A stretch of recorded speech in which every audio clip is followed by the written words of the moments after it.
آپ جانتے ہیں دنیا کا یہ رواج ہے، دنیا کا یہ طریقہ ہے، جب بھی کوئی مہمان آنے لگتا ہے اس کا استقبال کیا جاتا ہے۔ کئی سربراہان مملکت کے لیے ریڈ قالین بھی بچھائے جاتے ہیں، گارڈ آف آنر بھی پیش کیا جاتا ہے۔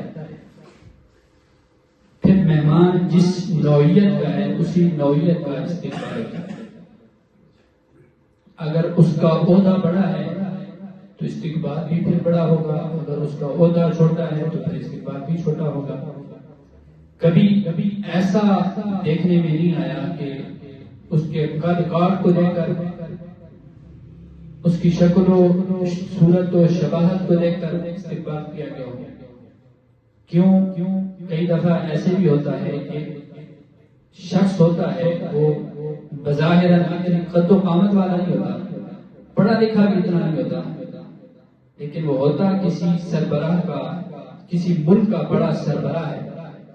یا کسی ملک کے بڑے عہدے پر وہ براجمان ہے، اس کا استقبال کیا جا رہا ہوتا ہے۔ اس کے مقابلے میں کئی لوگ ایسے بھی آتے ہیں جو پڑھے لکھے بھی ہوتے ہیں، بڑے دانشور ہوتے ہیں،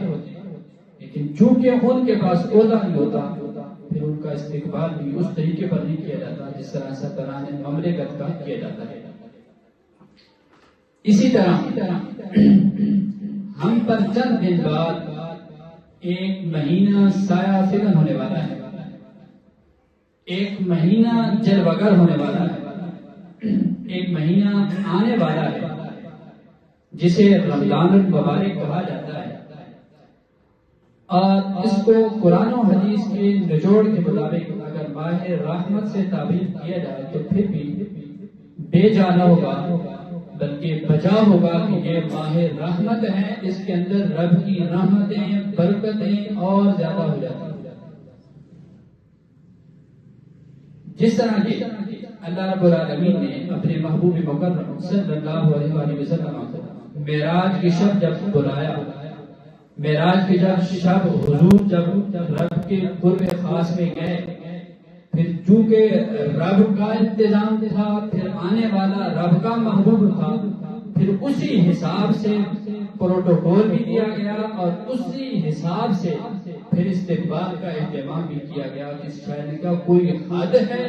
ان کے عروج کی، بلغ الہدی بے کمال۔